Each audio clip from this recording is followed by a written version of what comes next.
Doing all right. Alrighty, man. Well, Yeah, this week, the first week, I decided to give my book club stream a name. So for the viewers out there, this is the inaugural announcement of the. I almost forgot the name of my own stream. Carbines and Cantrips Book Club.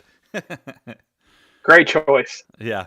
Yeah, I was like, I think that just kind of fits most of the stories that I really like to read can have one of those two elements in them. So, Yeah. and that covers like a wide range of subgenres. So, but I saw that we kind of got on Raconteur Presses radar. The editor's been, I think he commented on the stream, and then Raconteur Press commented on X. So that's cool. Yeah. I feel famous now. I'm digging it. Something like that. Yeah.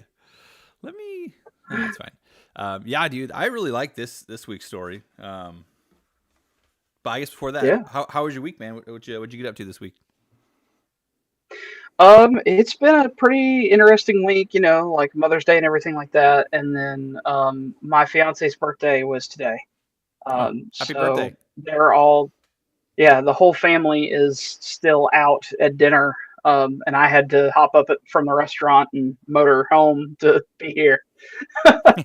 So, but it's been good. It's been good. Just writing, working, the usual. Yeah. Yeah. For Mother's Day, my wife just wanted to do stuff basically for the kids. Total mom move. But we went to it's a place called Dig PDX. It's like a big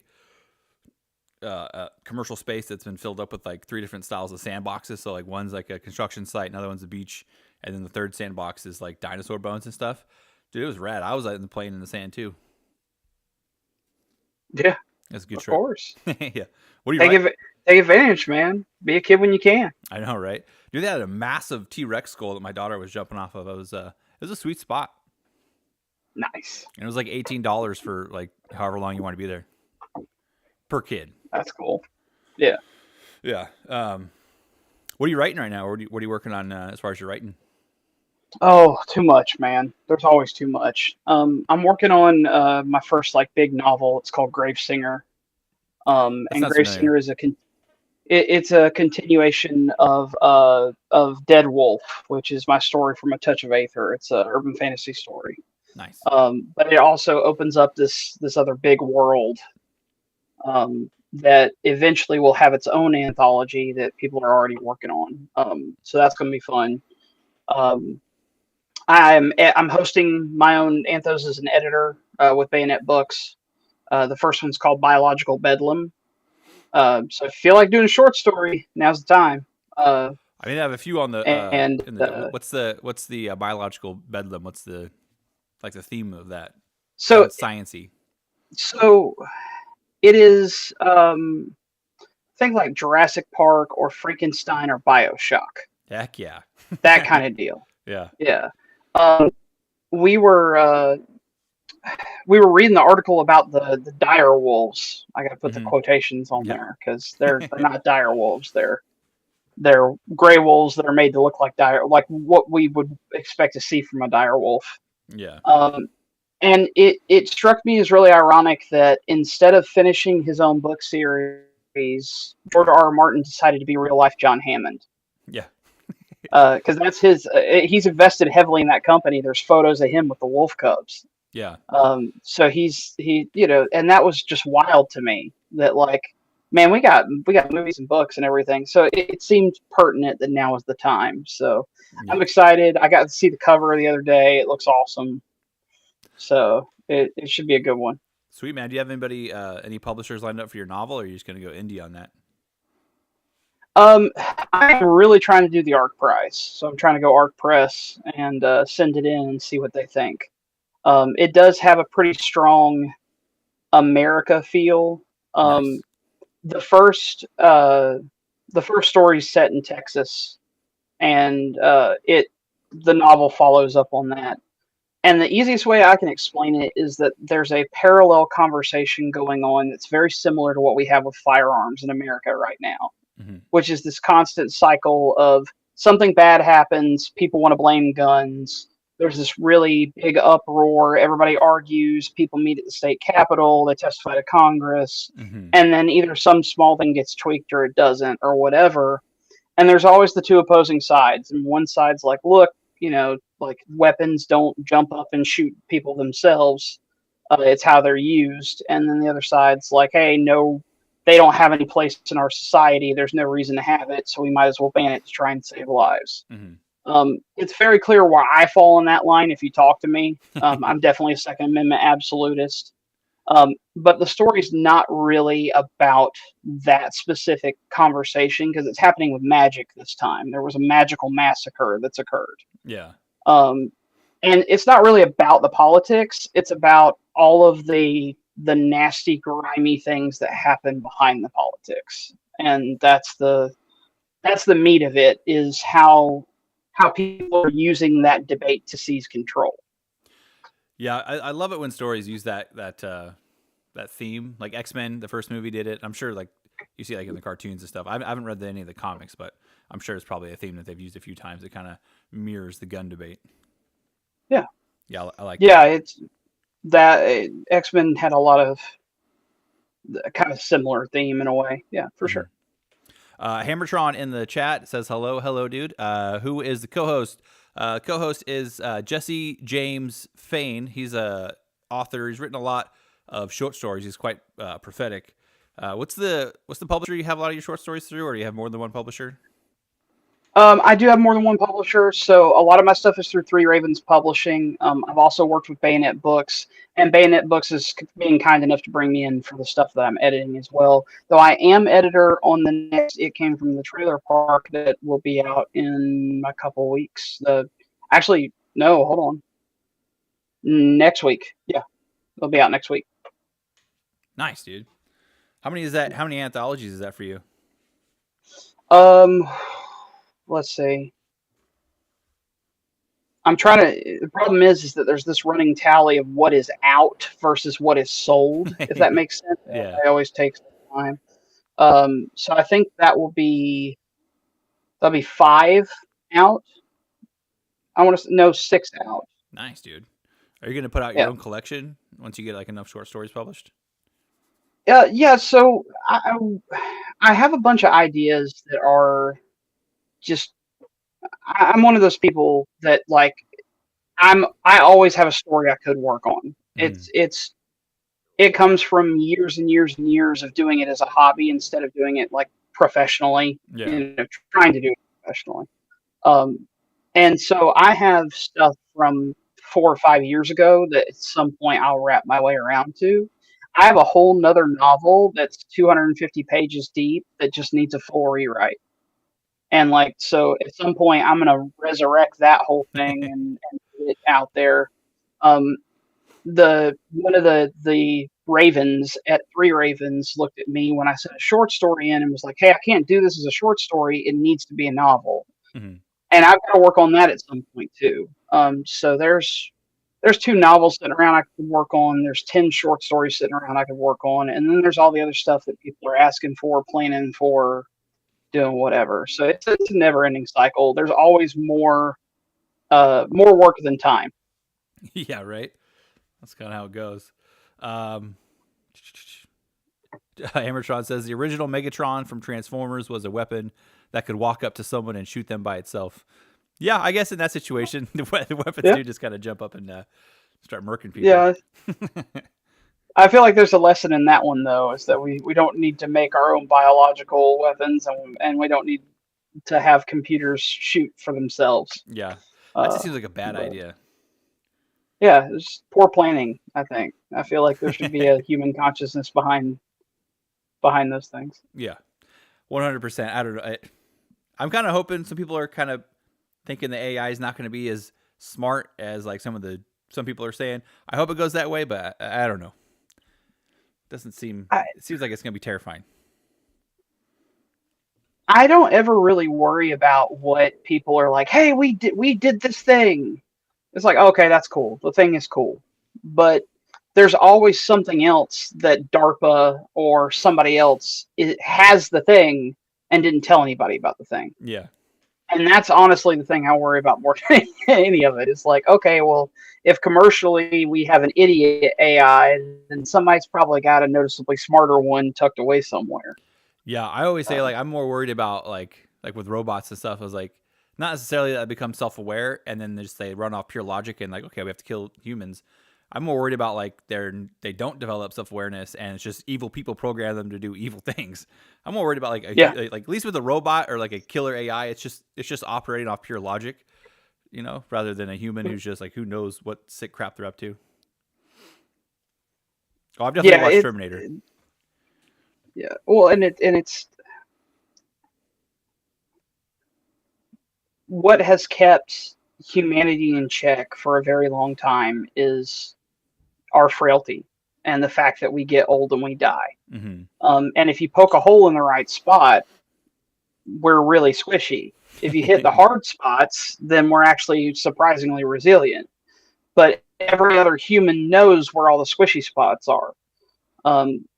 But once we start talking about things that are, it's like, oh, hey, that's a tank, but it's smart. Yeah. That's a whole. And it fits in a house. That's a whole nother level of scary. Like, Yeah. No thanks, dude. so. Oh man. Yeah, dude, I'm like I think I'm getting close. I think I'm on chapter 30 of Alpha right now, and it's getting pretty spicy. Nice. Heather just went Oh through yeah. a run through the woods with no clothes on, so that was pretty dope. Yeah.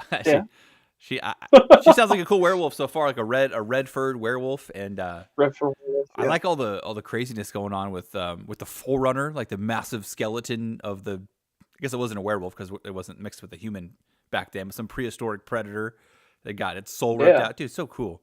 I guess we can kind of segue that into Till the Sun Shines because I really felt like this could slide right into the MHI universe. I didn't see anything that was like, I mean, like not canon to like the real world that would like make it. Yeah. I feel like it would fit right in there. Yeah, no, it aside from using a generously larger amount of bullets, this could definitely fit into an MHI story. I really enjoyed this one. Dude. I think Ruth did a fantastic job. Yeah, I love this one. It. I really love the dedication she had to the history and the folklore. Mm-hmm. And making it so that it wasn't just big scary thing popped out, machine gun it, and then we move on. It's no, that kind of works, kind of doesn't, and it being set around Baton and the things that happen, the battle and the Death March and the liberation of that camp. That's all real history, which Mm-hmm. is really cool. And so I really enjoyed that, and the Philippines guerrillas really did help. Like that was the way everything was divided was cool. It was an Army Ranger raid. Mm-hmm. And so that's, like I said, same thing as before with the Merlin story. The way that the authors are taking pieces of military history and transforming them, I'm really enjoying that. Yeah, dude, I loved that. Like, that the real quick. Oh yeah, spoiler alert. For anybody that's worried about it, if you haven't read the story, find somewhere else to be. Yeah, like the whole aspect of like the guerrillas knew like one like they didn't really know, like it was just like all the monsters and stuff were like, oh, they're just nursery rhymes or just myths, and then the war broke out and it seemed to like stir up the monsters and they're like, oh shit, they're real. But then like the idea of the Americans coming and like, well, we can't tell them because they're not going to believe us because they think we're these uncivilized doofuses, right? They're not. So like we have to basically try to protect them from the monsters because we can't tell them about the monsters because they'll just like be whatever. I like that, added like a cool little element to the story that was kind of like tense and like it was like an obstacle they had to kind of work around. I liked it. Yeah, you're kind of talking about like the I guess like the way that she wrote it with like the like they're not using like a bunch of machine guns and they're using like the folklore to kind of like the folklore gives them an edge, right? Like the salt and the ashes and stuff. Ash on fire. It had like a I don't know, like a blue collar feel. Like it's like anybody can really go out and do it. It's like their advantage is like their knowledge of their culture and stuff and all the different ways that they can kill monsters. So like the salt and the ash and like stabbing them with the bolo knife, and then you have to bury the knife. So like, well, I don't want to bury the knife and lose my knife, so I'm gonna tie her to a tree so that the sun just cooks her when the morning comes. Yeah. And it really reminded me. So I've been to the Philippines and I've been to like Thailand, and it reminds me of like how, like the not rich people, the commoners, whatever, that live in those areas kind of make do with what they got. So like in Thailand, I remember seeing like the craziest public, like power lines I've ever seen in my life, dude. Like so many power lines just interweaved. It looked like a rat's nest of electricity. Oh no. And I was like, dear God. But like, and then like the traffic, just everything, it just totally reminded me of like kind of that culture where they're just like, yeah, fuck it, we're just gonna do it. Use what we got, and it's gonna work. So like them like running around like throwing pocket salt in like a demon sorcerer's face. Yeah, pocket salt. Yeah, dude. I was like, this totally reminds me. Dale dribble. Yeah, I was like, this feels super legit, like authentic to. I feel like how some Filipinos would get down with some monsters. Yeah, you bringing up the power lines reminded me. I worked at one point for a company. I was a inventory manager, but the field techs for the company had been on strike for so long that they pulled us out, trained us, and sent us to a whole different part of the country to work on the copper lines, the telephone lines. So I was a copper tech for like a month. And that's honestly what it was like, because crazy stuff would happen. Like some drunk dude in an F-150 would hit a cross box and take out 750 phone lines, like pairs of. So you gotta keep in mind the cross box is normally this big box, and each pair is number coded. Mm-hmm. And so the cross box was literally just scattered down the side of the road. And this poor lady is 95 years old and hasn't had her phone line in 3 weeks. And I'm just trying to get her running so that if she has a heart attack, she can call somebody. Yeah. And so I'm sitting out there standing over the ruins of a cross box like, well, this looks like it's the right color, and that looks like it's the right color. So we're going to slap it together and see if it works. So I absolutely kind of understand the feel, if nothing else, of like, well, it's, we're going to duct tape and bubble gum this until it functions. Yeah. Yeah, that cracked me up, dude.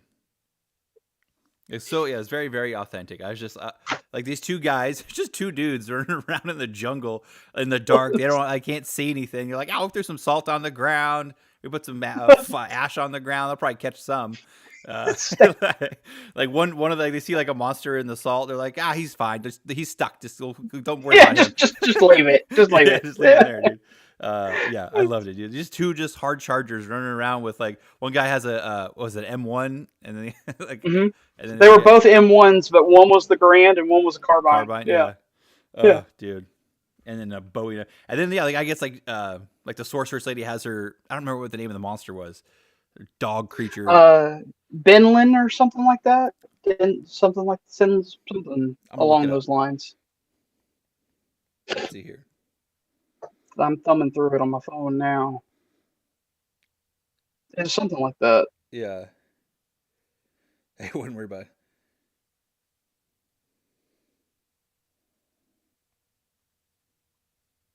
Yeah, the Filipino area. The Sigbin.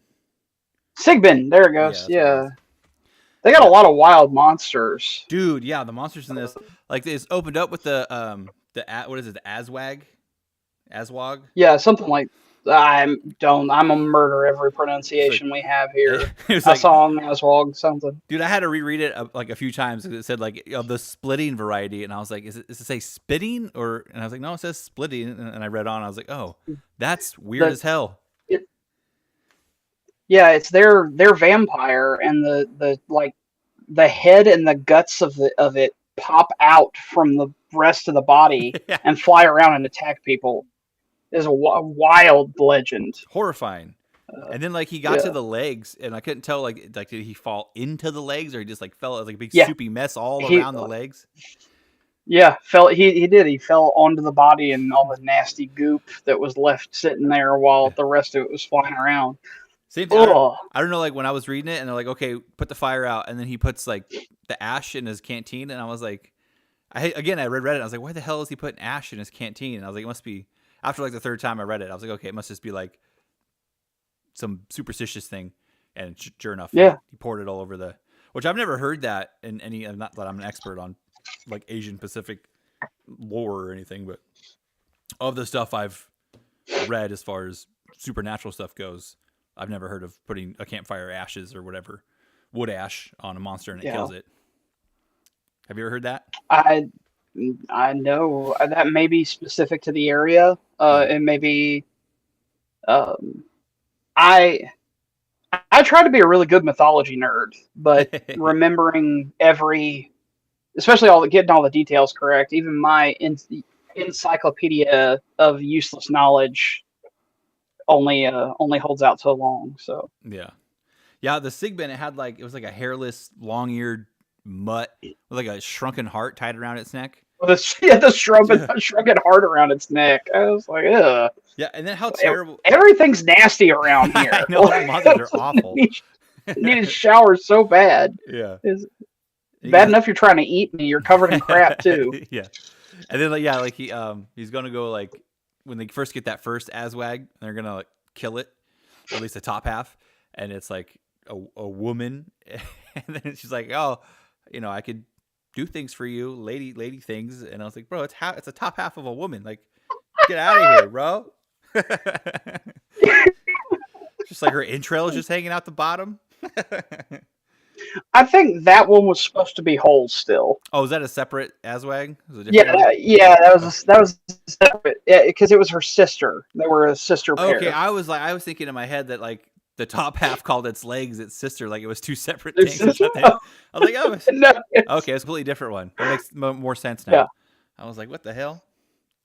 Man, what a terrible position to be in, like those prisoners in that camp. Like one year in a Japanese POW camp, so that already sucks. And then monsters are coming in to steal your soul, dude.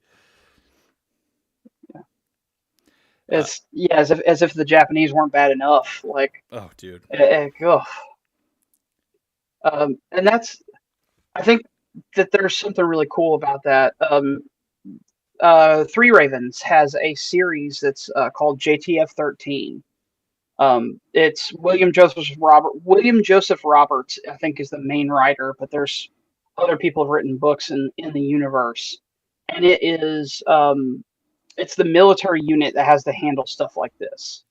So they're Joint Task Force 13, and they have to handle monsters, and anytime anything pops up like this, the regular military won't touch it. They'll call those guys in, and they're really good. And this reminds me of that a lot too. That JTF 13 feel. It's like what was it? Joint Task Force Unicorn.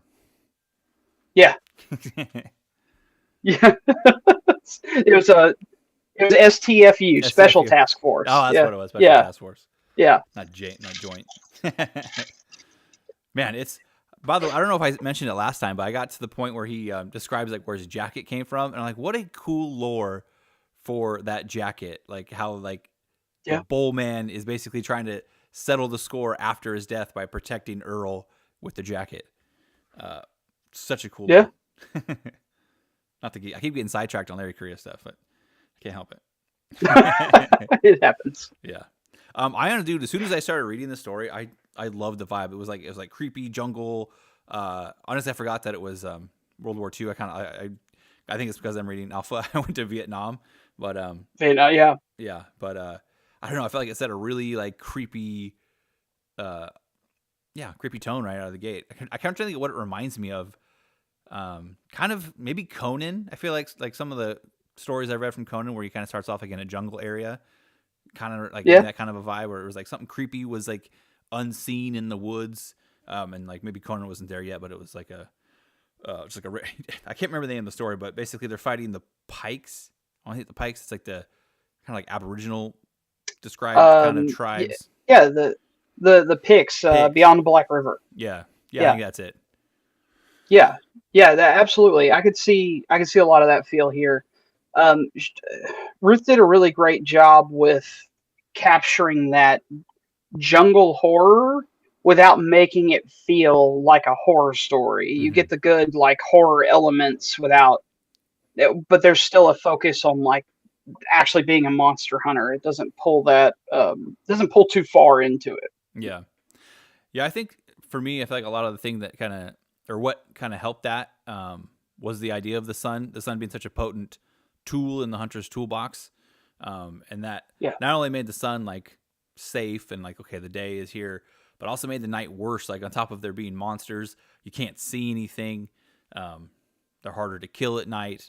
I don't know. I think that aspect, anytime there's like that aspect to a story where the sun is like your saving grace, it kind of just makes the night all the more terrifying because you're like waiting, like that time, waiting for the time to tick down kind of adds like a suspense to it that I like. Yeah, absolutely. What did you think of the kind of moving on in the story? What did you think of the actual kind of like that last fight with the sorceress?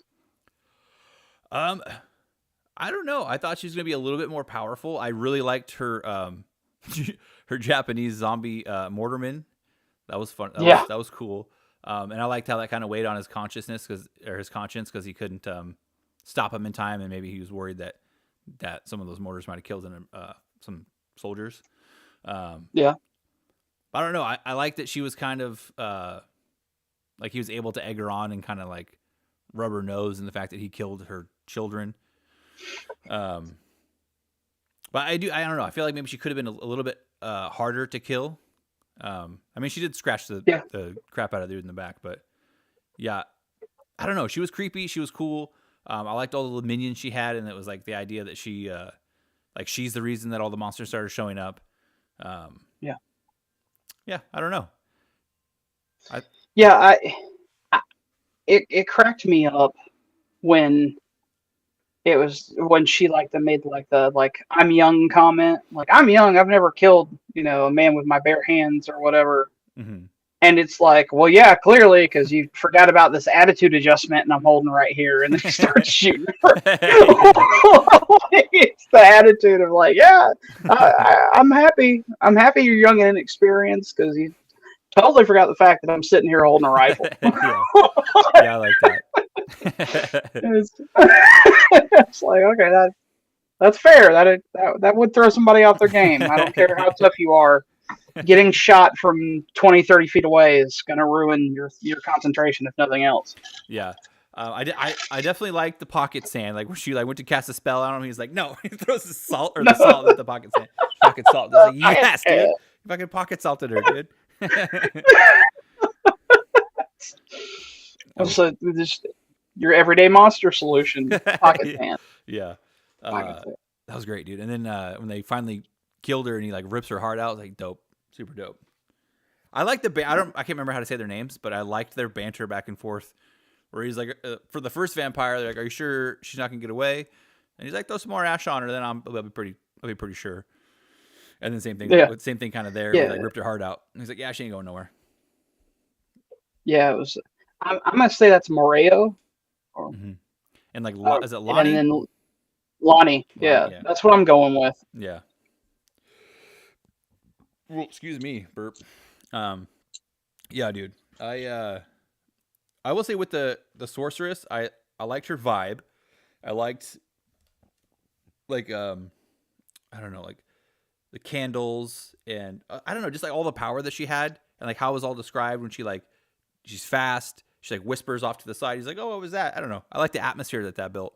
I'm probably not making a very coherent argument as to why I liked her, but yeah, she's just cool. Yeah, it had the good, had a good, I'd say a good mix of like vampire and like evil sorcerer kind of feel to it. It was a good mix of the disappearing in a whisper kind of deal. It let the tension hang for a moment when otherwise it could have just been like, oh, hey, big climactic battle. And I found it interesting that the line that was walked between including the real life of the raid and keeping it how to keep it separate from the supernatural that was occurring. Yeah, it's something I just kind of stuck out to me, but when she's like, "How dare you like interfere with this blood is mine or whatever," like these soldiers' blood's mine, and he's like, "Well, how dare you just feel like you can feed?" Like I feel like a lot of times, like the person fighting the bad guy never throws that back in their face. Like, no, like, how dare you? Fuck you, dude. Like, who gives you the right to come in here and fuck the people up? No, fuck you. Pocket salt. Pocket salt. Hammertron asked, was she a babe? I don't think she was. I think the vampire was described as being like beautiful yet evil, but I don't remember. I don't think the sorcerer was described as being beautiful. I think all of the Aswag or whatever, however they're pronounced, I think they're all supposed to be physically alluring. They're all supposed to have that vampire to them. That makes sense. But it's at the same time when they keep doing just everything in this story is nasty. Like it's every critter that pops up is like pretty for 2 seconds and then is covered in goo or ichor or guts or shit. Or it's that poor. I think it was it. I think it was Lonnie. Lonnie keeps getting knocked into him or tackled by them, or like the poor dude. It's like he's like in a knife fight, rolling around with something that's just covered in guts the whole time. The whole story. The poor dude stuck with it. The infections, man, must have been terrible. God. Yeah, I know, right? You need more than some creek water to wash that off, dude. Yeah, no joke. Christopher R. Denote. I think he's the editor, if I'm not mistaken, for this. That is. That's our editor for this antho. Nice. Yeah, so he said, reading this story made me dig into Filipino folklore, and all I have to say is, damn. Pretty much. I feel like Native American lore and like certain Asian countries lore are just off the wall, dude. Maybe southern, like South America, a lot of stuff down there. Just crazy stuff. Go ahead. I feel like the harsher a place is, the more harsh their thing that goes bump in the night is. Yeah. Like, I hope that makes sense. So, like, when you have places that you already have to worry about venomous snakes and giant spiders and scorpions and all kinds of nonsense like that, it's like, okay, well, what can I make up that's or scarier than real life? Yeah. Or what really exists that's scarier than most of the other stuff is? It's like, around here, that's the bear, you know what I mean? Like, the bear's the worst thing you run into, or you hit a copperhead or whatever, but there's plenty of places that's like, oh yeah, that spider's the size of a dinner plate. Yeah. No thank. I couldn't handle it. Yeah, dude. Oh, I just lost my train of thought. I was gonna say, damn it, lost my train of thought. Oh well, that sucks. Come back, train. Come back. Oh yeah, I was gonna say. I think like a lot of the like, that's kind of where the like the sun and the night kind of came, because like back in the day, dude, nighttime was terrifying. Like you couldn't see a damn thing. I mean, I guess it depends on what the night was like a clear full moon. But like if you were out at nighttime, maybe that snake going bump in the night, your imagination runs wild, and boom, now you got a new myth. I think that's why there's such an emphasis on the sun killing baddies.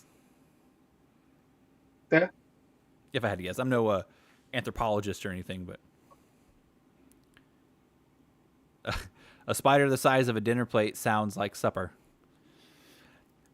I will say, I've seen on, it was like, I think it was like a show, Gordon Ramsay show. He went like down to the Amazon, and he had this like Amazonian dude that was like his guide, and they caught this massive like tarantula.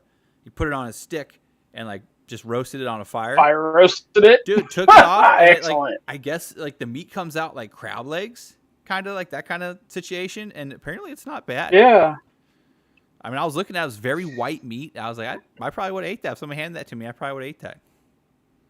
I mean, you know, what you like I said, you duct tape and bubble gum it however you got to keep it moving, man. That's, not my preferred, but my grandfather talks about doing squirrel and possum and stuff like that when I would eat squirrel when times got lean. Apparently, it's just super greasy. Yeah. Apparently, that's the only thing he uses. It's like he's like, yeah, we ended up doing stew a lot because squirrel gets Squirrel gets greasy. I was like, okay, I wonder where that is. thanks, Pop. I don't know. I was Reminds me of Demolition Man and the Rat Burger every time I think about it. I haven't watched that movie forever. Yeah, dude. I think I was in Thailand and they had like little street vendors everywhere. I had a cricket. It was like a little flash boiled. I don't know. He like had it in the thing and he put it. I don't know. That was good. I had a frog that just tasted like burnt toast. It's just they burnt the crap out of it. I was like, that didn't taste good at all. But yeah, that's probably the wildest things I've eaten is frog and crickets. I mean, I've had like rattlesnake sausage in Texas, but yeah, okay, that was pretty good. I wish I'd been a little more adventurous with stuff like that. I think for me, maybe gator is about as crazy as a guy, but gator was good. Yeah, I like gator. Chicken nuggets, man. Yeah. I've had it at like a fair down on the waterfront down here. That was forever ago, but I remember liking it. And then at Bass Pro Shop at the restaurant, they have gator. So, and that's it comes like a little blue sauce to trickle on it. Pretty tasty. I have no idea what it is, but it tastes good. Fair enough. I did try kangaroo when I was in Australia, but they overcooked the shit out of it and it tasted terrible. No. Ugh. I was like, man, it would be nice if it was like super delicious and I'm like develop an addiction to kangaroo meat. You'd be trying to get kangaroo meat in the States. I got some, my niece and nephew are half Australian, so maybe I got an in right there. Yeah. But yeah, dude. What else you got for this story? I liked like with the whole prison thing. Like it was like they were. If I was reading it correctly, it sounded like the guerrillas were surrounding the prison to keep the monsters from getting into the prison. But they didn't have control of the prison, so I don't know. It was a very interesting kind of debacle or obstacle they got set up with, where they couldn't like raid the Japanese, at least not without like the Americans' help. Obviously, that comes at the end of the story. But they also like not only were they getting like effed up by the Japanese, but they were trying to keep the monsters out of there until they could get their guys out. So it kind of adds kind of like another like ticking down of the time. Like we can't just stay. We can't play defense forever. We have to get in there and get those guys out, or the monsters are going to kill everybody. And I think doing stuff like that in a story kind of like forces things forward, like in a natural way. So rather than like being contrived or whatever. But yeah, I thought that was a good setup for kind of having a ticking time bomb that they needed to figure out. Yeah, it establishes tension well without railroading anything. Yeah. Yeah, dude. I think I'm almost. I thought I had a good list of notes, but we kind of just hammered through them real quick, dude. You got anything else on here? Yeah. I mean, like I said, I could probably talk about the monsters some more because those were pretty cool. So I know there was the splitting vampire. There was a vampire they tied to the tree. There was the dog with the heart around its neck. The sorcerer. Was there another one that I feel like there's a fifth one. I can't remember. The Bati Bat, which we don't ever see what it looks like, but it gives nightmares. Oh, right. Yeah.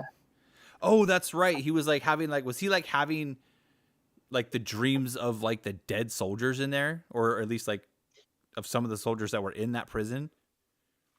So from my memory of it, and I kind of cheated and didn't finish the story until earlier today. He kind of got stuck in no man's land and had to like snuggle down in the ditch in the middle of the night to hide from the Japanese. Mm-hmm. And he was dreaming that the field was full of dead men, which I assume would be fairly realistic when this is set, between all the dead people from the Bataan battle, from the Bataan Death March, and now this prison camp that I'm sure was, had casualties probably on a daily basis. Mm-hmm. He started dreaming of all the dead people around him, and then when he raised his hand to the sky, he was dead too. He was like a skeletal hand, his own hand. Yeah, I like that it wasn't just like corpses; it was like skeletons, which makes it seem, I don't know, more apocalyptic. Like they've been out there a while; the bones have been picked clean. I don't know. I like the imagery better than it just being a bunch of corpses.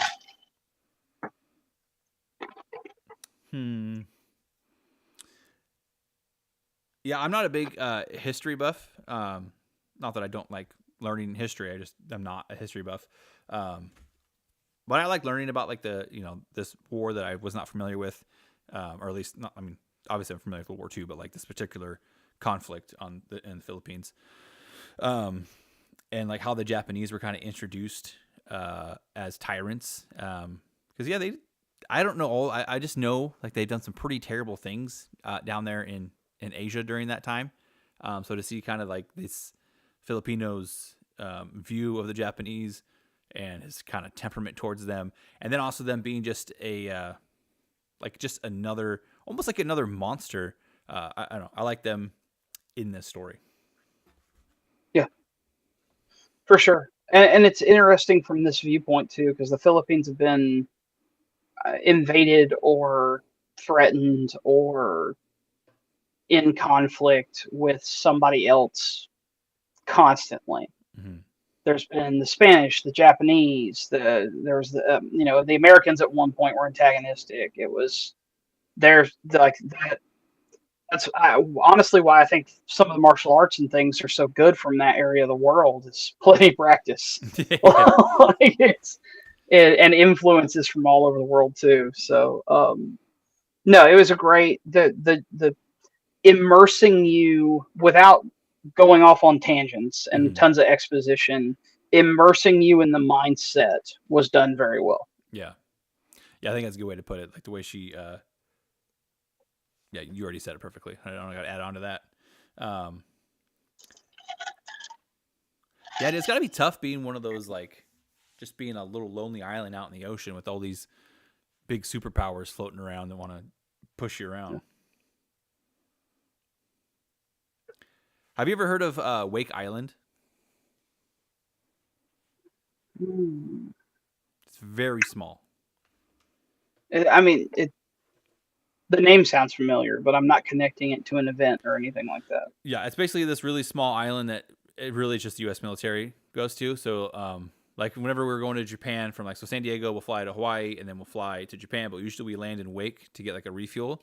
It's this really small island. They got like it's kind of I think it traded hands a few times between the Marines and the Japanese during the war. But it's a cool little island, man. It's actually really terrifying to land on because there's seabirds everywhere. And there's literally like you're in the middle of the Pacific. So like worst case you like, or not worst case, best case if you hit a bird, you just land and you're stuck on the island for a little while. But it's a cool island though, man. Cool history that I don't know that much about, but other than it was kind of a contested area in World War II. Okay.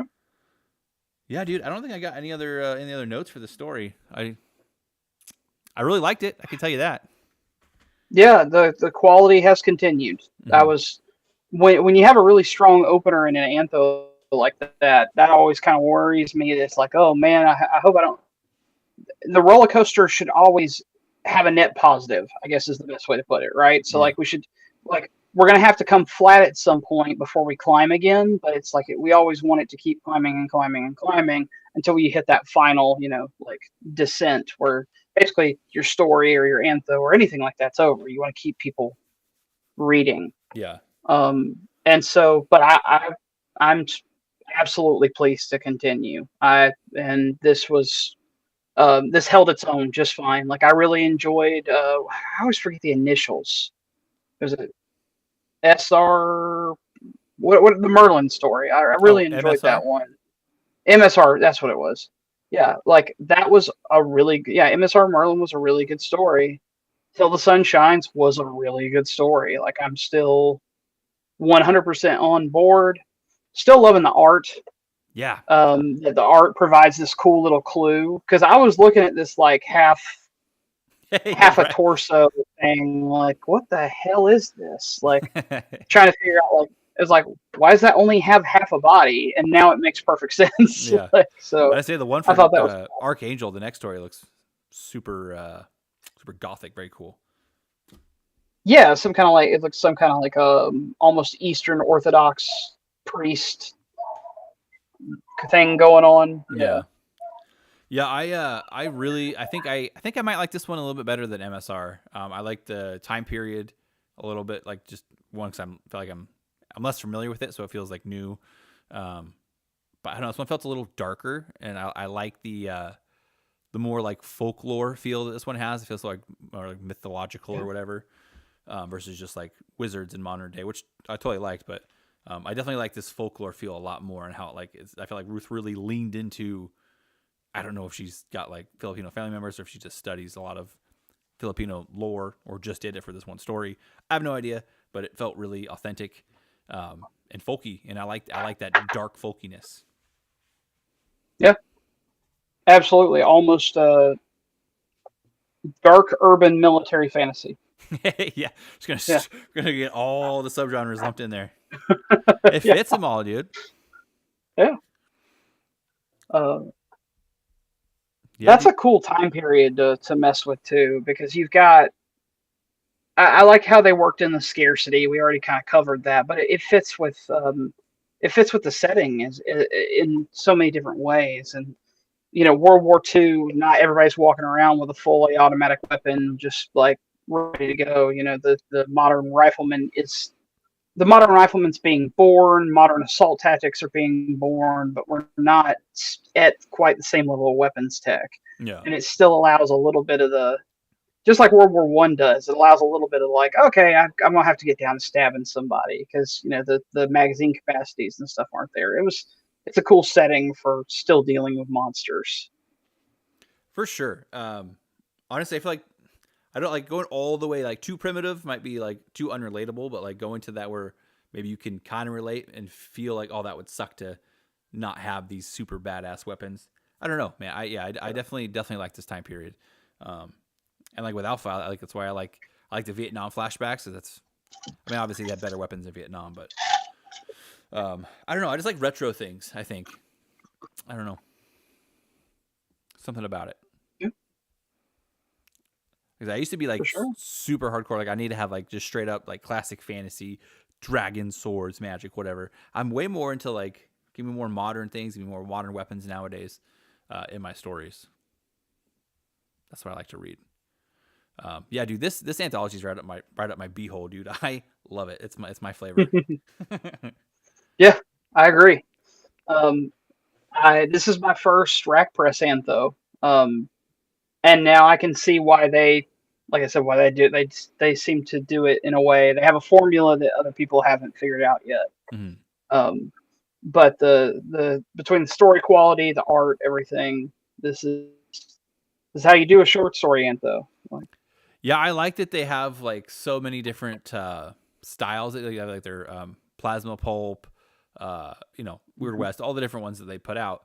Because like maybe like not every style is your like I looked up Goblin Market and I read a couple of the stories and it wasn't super like my thing, but like this is way more my style. So it's cool that they have like a huge variety for like whatever your flavor is. yeah, I got to beta read for two of the stories that ended up making it into Plasma Pulp, and they were really good. I'm part of a writing group called the Alpha Mercs, and they submit to a lot of these, and so every once in a while I get to kind of have the sneak peek just by virtue of like being a beta reader for something.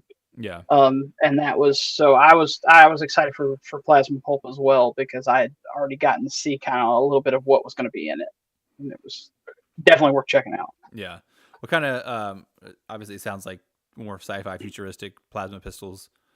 Is it like outlaw type stuff or Yeah, some of it. So the story that was my favorite was like I'm trying to find the fake. I'm trying to think of a good example. Kind of like Buck Rogers or like think golden age of sci-fi kind of stuff. Mhm. Maybe a little Flash Gordon, but where everything was kind of still like bubblehead spacesuits. Like looks like the dude's got a fishbowl on his head with an antenna on top, and he's carrying a plasma gun. Marvin Martian, but serious, Yeah. like that kind of deal. That feel that was Plasma Pulp. It was meant to be that kind of silly '70s, early '80s kind of like we don't even really, maybe even earlier than that, we don't really know what space travel is going to look like, and so it was people imagining dudes in dome helmets. The story that I really enjoyed, it was like Princess Bride with space motorcycles and ray guns was the best way I can describe that Dude, story. that sounds awesome because I love Princess Bride. Yeah. Um, so it was a really great, it was a great story. That one's going to have, I'm sure that Antho is going to have, the two that I got to read were really awesome. I'm sure there's more, and they're absolutely awesome. Yeah. But if you enjoy that feel, that I mean, I could tie that all the way back to like some of the stuff Lovecraft did with his space travel. Like it's space travel before we really had any clue what it was going to look like, and so people were just making wild stuff up. That era. Lovecraft had space travel stories? Yeah, Oh, that the all the old ones. So we're diving. So brace yourselves, y'all. We're diving deep into the Cthulhu mythos. All of the elder gods are alien gods. Mhm. They're not gods in a dimensional sense, though they come from some other space and time. They came from outer space, and are able to tap into other dimensions through things like dreams and stuff like that. So that's how they, how you end up occultist is Cthulhu comes in your dreams and messes with you until you are this wacky lunatic. But no, they're all space travel. So there's a ton of stories that are set off in these foreign worlds that are either in the world of dreams or off on some unknown planet. There's stories where they crash down from the stars and mess with people, manipulate people. But yeah, if you go to the Call of Cthulhu, that it kind of explains the basic premise. Um, they fell to the young world out of the sky, is Lovecraft's direct words. Mhm. And so yeah, they're all aliens. They're all outer worldly monsters. Yeah, I read the Call of Cthulhu. I've read Dagon. I can't remember what the one. There's one where like I can't reach my book right now. I don't know this. I can't remember. It was like I feel like this monster comes in and kind of takes over civilization and like sends out like brain waves that kind of hypnotize people. I cannot remember what that's called, or what the full premise of that story was. But I've read a few. I haven't read like a ton of Lovecraft, but what I have read, I did like. But yeah, I didn't realize that. That's cool. I just thought they were like demons. I thought they were interdimensional creatures. I didn't realize they were just like from super far out with crazy powers. Yeah, they're basically like, I think Lovecraft. This is just my conjecture because he wrote a lot of letters and stuff about phobias or fears or things that scared him, and a ton of things scared him, and he took that fear and put it into the stories. And I think that he looked at the gap between the stars and the fear of the unknown that triggered in him. And so that's really kind of what the elder gods are, is the void monsters. They're the terrible, awful things that live in the darkness between worlds. Yeah. Um, Man, I wish I like just was that introspective where I could just be like looking at the stars and be like come up with all this things that I'm legitimately afraid of, that I write such good stories that I'm basically immortal because my stories live on forever. yeah. uh, Yeah. Hammertron says Flash Gordon and Buck Rogers started in 1920s. Jules Verne's and H.G. Wells had some space travel that was before 1900. Yeah. And Edgar Rice Burroughs skipped over space travel and went straight to the alien worlds. Yeah. Yeah. He's 100% right. I'm gonna have to spend some time reading like some more classical stuff because I haven't think I've read anything of those guys'. I enjoyed Jules Verne. Um, uh, Edgar Rice Burroughs is going to be a love-hate thing, at least in my opinion, and might change between titles. So some people read Tarzan and they're like, "Man, I can't do this," and other people read it and they're like, "Oh, this is amazing." I tried A Princess of Mars, which is John Carter, which is what he's talking about, where you just like skip straight to the planet. And yeah, I lost interest eventually. But you may that's kind of more of a prose thing sometimes, or where you are in your life. Like I may go back to it tomorrow and actually get enraptured. So yeah, check it out. See what you think. Yeah, I definitely like between titles. So like, I really, really like the first Dune book, and I do not really like the second Dune Messiah. I'm not a big fan It's of. hard. Messiah's hard. Yeah, I was like, this is a lot of navel gazy, philosophical, whatever. I was like, Dune 1 was like adventure and like all this like political maneuvering Yeah. and assassinations and like having to go and build an army. I was like, it was rad, dude. And I know Dune Messiah was like, didn't he just like jump ahead of the jihad? He's the emperor, and yeah, I don't know. It was way too much like introspective stuff for me. Yeah. And Messiah and God Emperor are legitimately difficult, and it takes a special kind of like just like a special kind of fan to be devoted enough to get through all of that, like you said, introspection and like political philosophy and everything like that. Yeah, Which makes me, between total side tangent, between the changes that were made in the movie and the novels that come up. I have no idea what Dennis Villeneuve or however you pronounce his name. hmm I have no idea where they're going to be able to take that, because they've totally blown it off the rails. They blew it off the rails in the last 30 minutes of the movie. Like it's just, and it's like, okay, so we've totally skipped all of, I mean, characters. Like characters haven't even been introduced yet that are important later. We totally changed the direction of some of the characters that are the things they do are important later. I got no idea. I got no idea what yeah. they're going to do with that. I didn't see the second Dune. Did they end it basically like kind of where the first book ended, where he like kills the Baron and becomes emperor basically? Yeah. So he the ending you're familiar with is going to be okay. Let me one more time I'm going to flip it over right. One more time. Hey everybody, if you haven't read or watched Dune, here we go. Um, so there's this the duel with Faderutha, who is the Harkonnen's Little champion dude. champion golden boy. They have a duel over it. Hmm They have a knife duel over it. It's cool. The fighting was done really well. There was a lot of Arnis Eskrima Filipino martial arts in it. Um, so there's a really cool knife fight. Um, they're both wounded. Paul wins. But in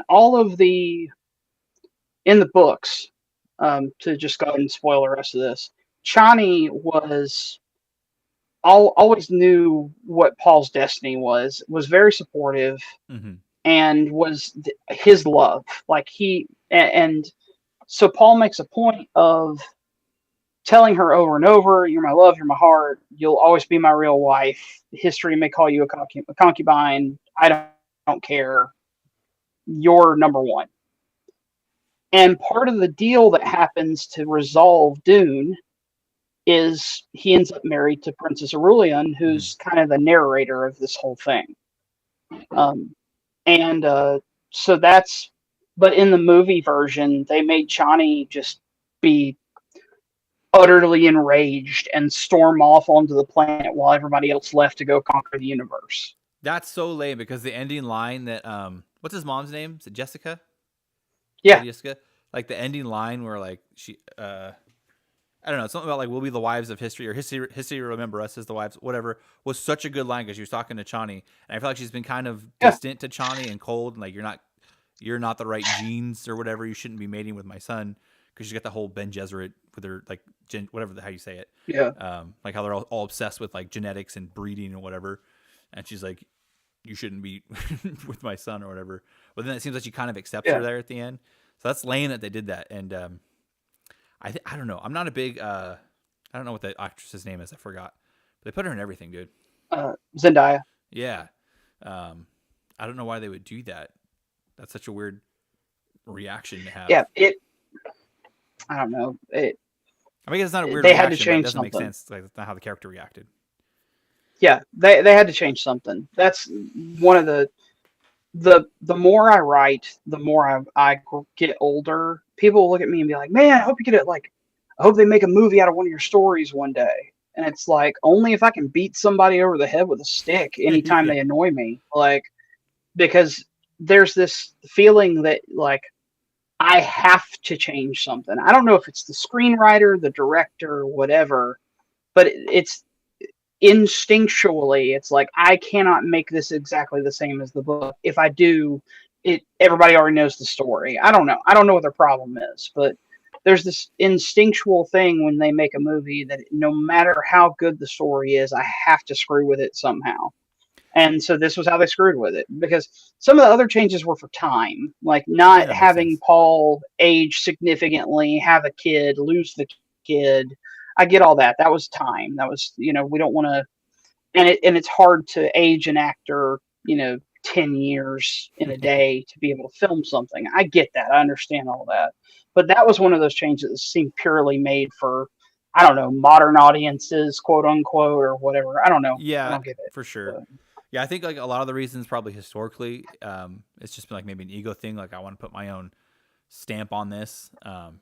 But yeah, more recent things, I definitely think it's more of the source material is problematic kind of an attitude, mhm. Like a woman would never, stand for that. So we got to have the actress storm off and throw a fit because it's so misogynistic to have her just stand there and take it. Which I feel like that just like kind of cheapens it, because the fact that she stood there and like took it kind of shows like the strength of like her character. The fact that she could like she just lost her kid and now she's watching this unfold with like the love of her life. Like that takes some strength, but like like modern day feminists, whatever you want to call them, just can't handle that kind of concept. So I feel like it really cheapens the story and the character. Yeah, and I don't want to knock the movie overall. The movie overall was a great adaptation. I enjoyed it. I had fun. I enjoyed the movie. I just don't know how they're gonna take, like, Yeah, what, when you put it that off the rails. I don't know what you do next. yeah. So you just keep making it up, I guess. But that's I liked the first one. it. I, I Really, I meant to go see the second one. I never got around to it, but I did like the yeah, first one a lot. I it, thought it was a definitely great worth movie. watching. Yeah, I heard it was Yeah, good. But yeah, that's annoying for that. Like, just I hate when like things are good, and there's just like something that like why would you do that? Like it would have been like perfect or whatever. Maybe not perfect, but a lot better had you just not done that one stupid little thing. yeah. Your But fiance, happy birthday. She's in. She said, "Sorry, I'm late to the show. I know it's been amazing. Can't wait to rewatch." hi, honey. Uh, Matt Skaggs said, "Saw that in Longmire TV show." Uh Uh, he said that a little bit ago, so I'm not sure exactly which part he's referring to. Probably the reimagining or whatever. yeah. I didn't realize that was a book series. I haven't read that. So I haven't read that one either. Yeah, I've read one Western and it was incredibly brutal, and I was like, holy crap! I don't know if I can handle Westerns, because yeah, it's super. Like I like violence, but man, it was What Western was it? The Thicket by Joe R. Lansdale. Okay, I haven't read that one. They're not normally that typically brutal. You normally get like a kind of a slow burn up to a big fight. And It don't get me wrong, there's some exceptions, but I'm just gonna plug it right now, dude. So it starts off, and this guy's his parents get dead from the pox, and then they're going with their grandpa to go live somewhere else, and so they're going across this ferry, across this river, and some like outlaws get on the river. Storm kind of kicks up, and his grandpa gets in a fight with the outlaw. His grandpa gets murdered. The storm like flips the raft over, and basically these outlaws take his sister and do horrible things to her. So basically, the entire story is him rounding up like a posse to go find these guys to get his sister back. And by the end of the story, yeah, they did terrible things to her. But along the way, dude, like there's like criminals are killing people, and there's sexual assault all over the place. There's prostitutes. There's a backstory for a character whose family got murdered by Native Americans. That was the gnarliest part of the story by far. yeah. Like children, and yeah, it got yeah. If if you ever decide to take a break from fiction and want to do some like history or anything like that, there's a book called Empire of the Summer Moon. Um, and it's like the rise and fall of basically the Comanche, Mm-hmm. and it's really good. But that's the history of the conflict is rough, and that's it. That was basically the easiest way I can put it is that for that tribe and for several of the other tribes, that was the standard of warfare. Come in, kill all the men, women of a certain age, children of a certain age. You keep those children, you keep those women, you rape and kill everyone else. Like it's just that was like by the book. Nobody looked at that like that was weird. Like Yeah. that was just like what we're at war. That's what we do at war. Yeah. It was the torture and everything was just normal. And so it's a really interesting story. It's where a lot of John Wayne movies come from. You learn the real stories behind like the searchers and stuff like that. Is like those are real stories just changed for movies. Yeah, I need to set my history game up, dude. So maybe I need to, because I have read like a lot of nonfiction, but not in a while. Since I started doing BookCLUB, I've just been plugging through doing fiction books. But I need to set some time Yeah. aside, like even if it's just like a month out of the year, just knock out a bunch of nonfiction books. But yeah, dude, I think it's after 8, so I got to help with the bedtime routine. But that was a great story. I love that short story. Yeah. I'm excited for Archangel. I'm sure it's gonna be just as Yeah. rad. Yeah, I'm interested to see like if it goes like you said, where it kind of goes up, and maybe it plateaus a little bit and goes up. Because for me, that was I like that better than the first one. So yeah, it was up for me so far. Nice. Yeah, we'll see what Frederick's got for us.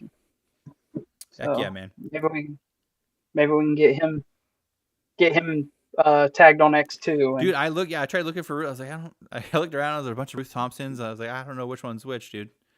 Maybe like I need to go like maybe the Raconteur's Substack has the authors listed somewhere. I don't know. I'll do some digging. I'll see what I can figure out.